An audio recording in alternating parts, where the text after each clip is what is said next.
Então, compreendida a denominação a respeito de comunhão e de santos, dentro desse artigo do Credo, creio na comunhão dos santos, não podemos avançar sem trazer uma passagem que é muito importante, que desde os primórdios da igreja, ela compreende se tratar exatamente da comunhão dos santos. 1 Coríntios 12, versículo de 12 a 28.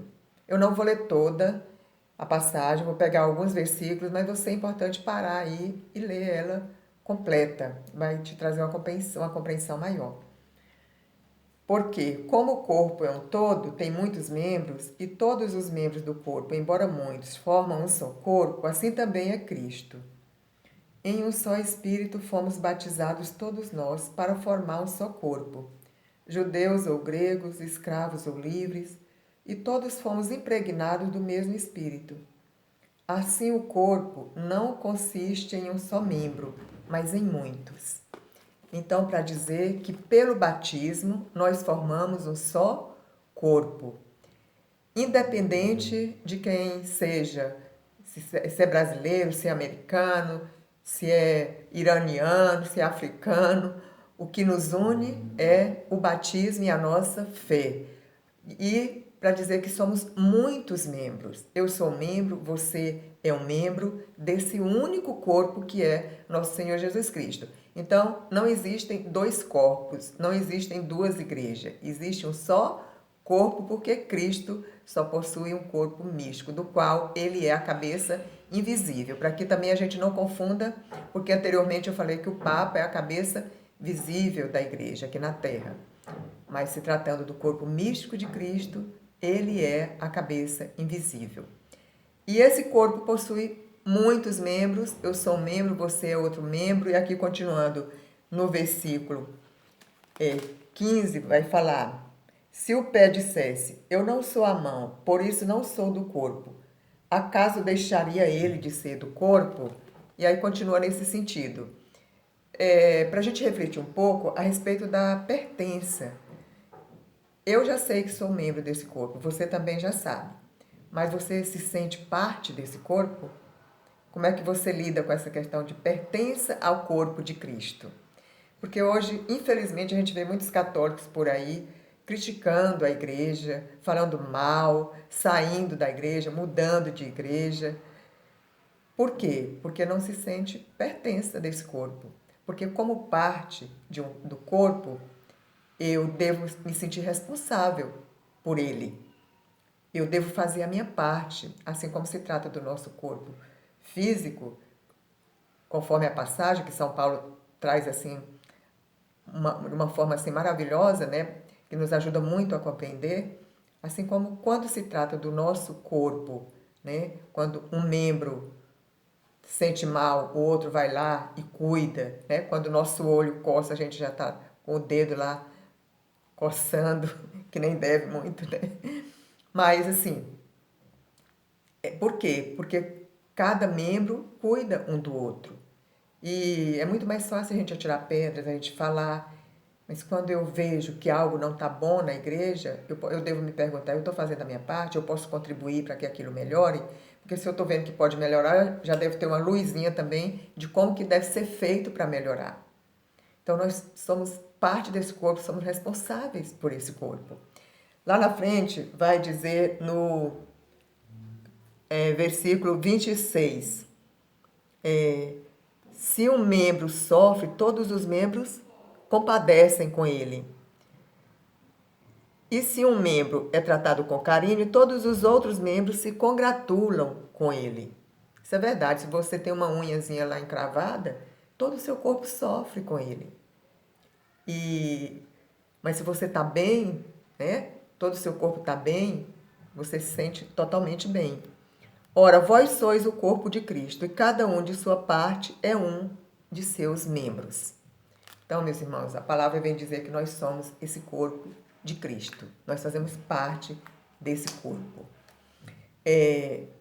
Daí que dentro desse artigo da comunhão dos santos, a gente pode pensar, mas como viver essa comunhão dentro de um corpo chamado igreja? É algo assim maravilhoso. Se trata de um grande mistério. né? Mistério que, por ser mistério, a gente não compreende muito bem, não sabe como se dá, mas é um mistério de fé. É um mistério da nossa fé e é um mistério fantástico, porque ele vai além da morte, ele é um mistério para toda a eternidade, porque ele é um mistério selado no sangue de nosso Senhor Jesus Cristo. É uma aliança eterna, a gente viu a antiga e a nova aliança. Essa nova aliança é uma aliança para a eternidade, porque ela é selada no corpo de nosso Senhor Jesus Cristo. Então, o que temos em comum? Como viver essa comunhão? O que nós temos em comum? A gente já viu quando tratou da unidade que nós temos em comum, por exemplo, a nossa fé. A nossa fé, ela gera essa comunhão entre a gente. Imagine quando a família se une para rezar o terço, a fé na Virgem Maria, não é verdade? Essa fé que nós recebemos da igreja, que recebemos dos apóstolos. Outro ponto que nós temos em comum são os sacramentos. Todos os sacramentos nos unem a Cristo. A partir do sacramento do batismo, que é o primeiro, que a partir daí entramos para essa grande família. Então, todos eles nos unem a Cristo. Mas existe um sacramento que, por excelência, é o sacramento da unidade, que é a Santa Comunhão, a Sagrada Eucaristia. Como o próprio nome já diz, comunhão. Comum união com Cristo. Uma comunhão perfeita. Nós recebemos Cristo em nós.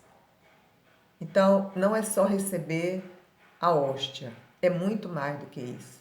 Inclusive, para eu receber a hóstia, para eu entrar na fila da comunhão, para receber a hóstia, eu já devo estar vivendo essa comunhão com Cristo, em corpo e em alma, vivendo conforme, né? Conforme eu devo viver aquilo que é a minha fé, conforme eu devo viver o que Cristo viveu. Ela vem consumar, né, a Sagrada Eucaristia, consumar essa união minha com Cristo. Se eu recebo a hóstia, mas eu não estou vivendo dentro daquilo que é a minha fé, eu vou estar cometendo sacrilégio. Por isso, para receber a Eucaristia, eu preciso estar reconciliada, eu preciso estar observando os mandamentos, estar dentro daquilo que é a vontade de Deus para mim. Outro ponto são os carismas. Imagine os carismas.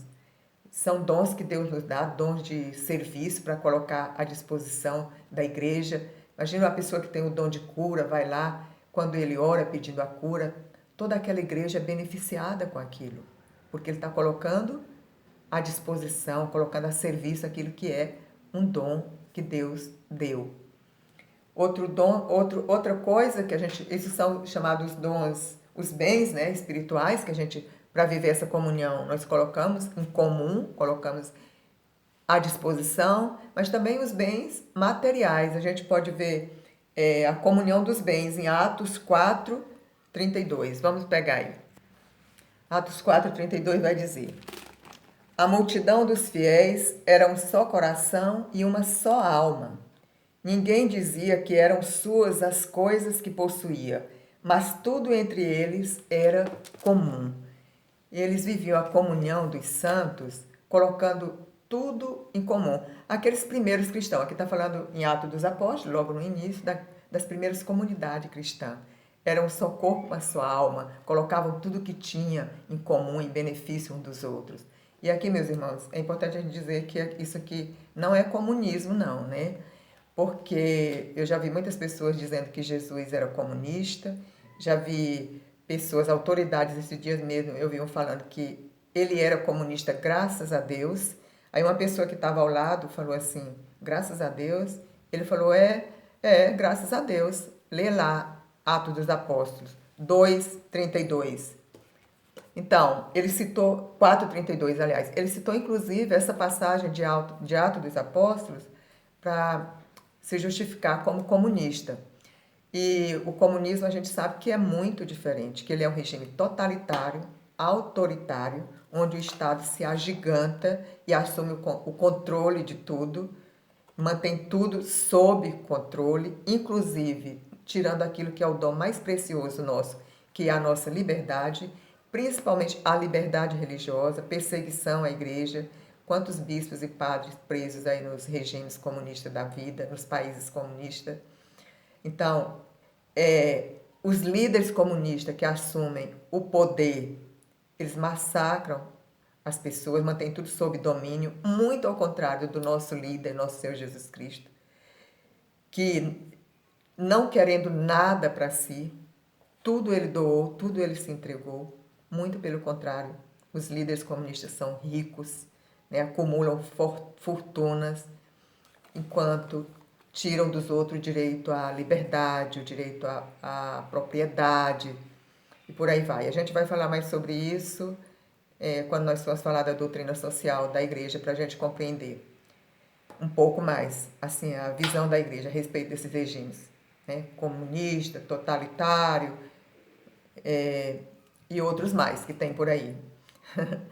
Então, comunhão dos bens. Os cristãos, o que a igreja ensina?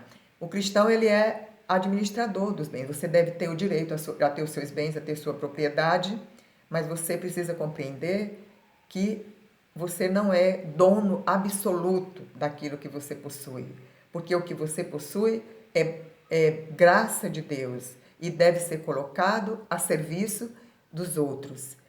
É como se você fosse assim um administrador dos seus bens. Você tem, está tudo em seu nome, você administra, mas aquele carro que você possui, aquele seu salário que você possui, aquela sua propriedade que você possui, graças a Deus, você deve colocar à disposição para acolher a pessoa, para ajudar os que mais precisam, assim como você trata do seu corpo. Né? Como você vê, quando você tem fome, você vai lá, prepara um alimento, alimenta seu corpo. Quando uma parte do seu corpo está doente, você vai lá e medica. Né? Então, essa questão do egoísmo, é meu e ninguém tasca, também é condenado pela igreja. A igreja não vai dizer que você, tipo assim, vai retirar o seu direito de propriedade, não é isso. Mas no sentido de que eu, como cristão, eu preciso ter a consciência de que o que eu tenho é pela graça de Deus. Você pode dizer, mas eu trabalhei muito para ter isso. Trabalhou, mas Deus lhe deu inteligência, Deus lhe deu saúde, a providência de Deus trabalhou a seu favor. E a palavra vai dizer que quanto mais assim nós generosos nós somos, quanto mais nós dividimos o que nós temos, mais a fidelidade de Deus vai também se manifestar em nossa vida e a providência não vai faltar. Buscai primeiro o reino de Deus, a vontade de Deus na sua vida, e o resto virá por acréscimo. É a divina providência. Deus nos deu saúde, força para trabalhar e providenciou para que a gente tivesse o que nós temos hoje. Então, colocando também os bens materiais em comum. Mas para a gente compreender, aprofundar mais na questão da comunhão dos santos, é muito importante a gente perceber que a igreja, esse corpo místico de Cristo, ele existe em 3 estados. Existe no estado militante, que somos nós, que estamos nesse mundo aqui. Militar quer dizer lutar, é usado assim muito politicamente, mas militar é o quê? É lutar. É nós que estamos lutando pela santidade. Nós, como membro desse corpo, estamos nessa caminhada. Existe a igreja padecente. Qual é a igreja padecente?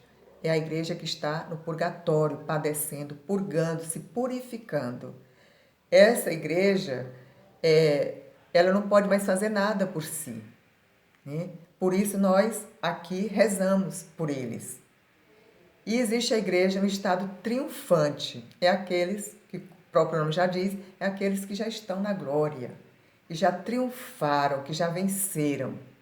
Então, meus irmãos, nós sabemos que, como seres humanos que somos dotados de corpo e de espírito.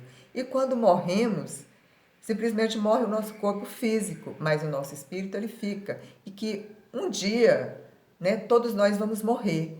Pelo fato de morrermos, nós não deixamos de fazer parte desse corpo místico de Cristo.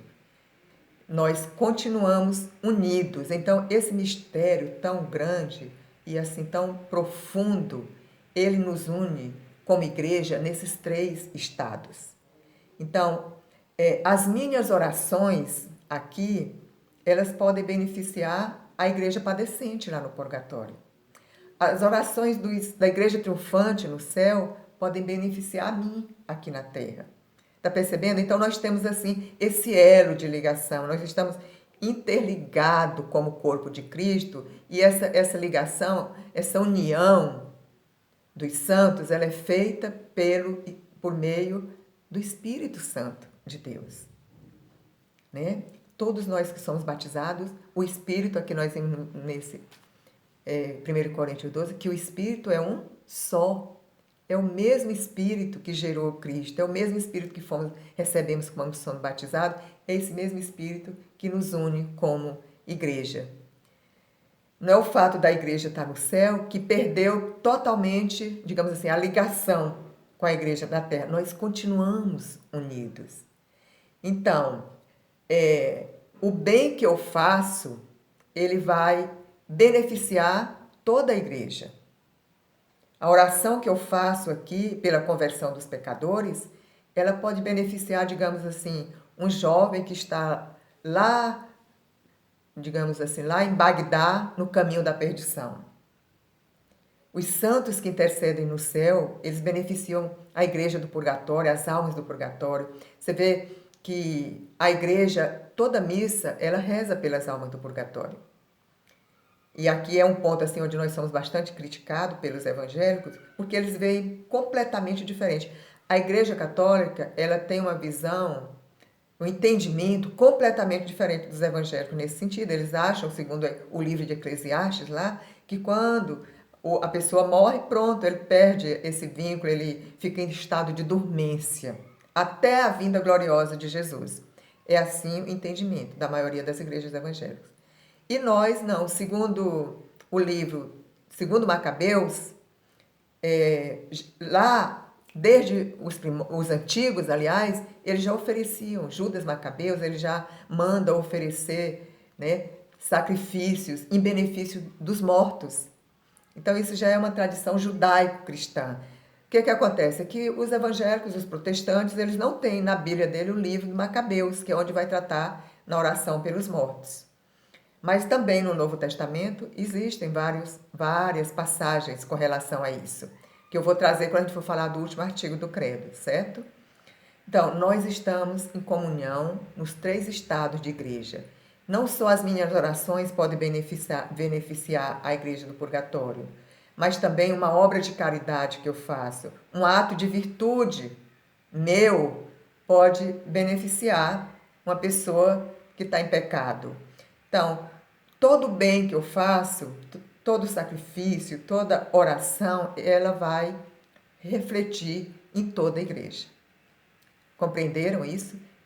Todo bem que você faz, você vai estar contribuindo para o bem de toda a igreja. Agora, por outro lado, todo mal que eu faço, todo pecado que eu cometo, também vai prejudicar toda a igreja. Por quê? Porque nós somos um só corpo. Quando você machuca o seu dedo, todo o seu corpo não sente? Então, quando um irmão cai em pecado, todo o corpo de Cristo sente. Então, tudo isso é esse mistério de comunhão da igreja, esse mistério profundíssimo, que vai além da morte. Então, todo o sofrimento, de repente, tem tantos cristãos hoje perseguidos, presos por aí, eles estão lá oferecendo o seu sacrifício por nós. E assim nós devemos viver como cristão, oferecendo o que fazemos de bom pelo bem dos outros, olhando, né? Não vivemos alheios à necessidade da igreja, à necessidade do nosso próximo. Porque quando nós rezamos o Pai Nosso, chamamos Deus de Pai, nós precisamos perceber que nós não somos filhos únicos, né? Que temos uma imensidão de irmãos por aí, precisando de nós. Esse é o mistério desse artigo do Credo. Creio na comunhão dos santos. Estamos muito ligados, assim como o nosso pescoço está ligado à nossa cabeça, nós estamos ligados a Cristo. É um mistério profundíssimo mesmo. Estamos infinitamente ligados a Cristo, infinitamente ligados um com o outro. Amém? Louvado seja nosso Senhor Jesus Cristo. Vamos orar um pouco.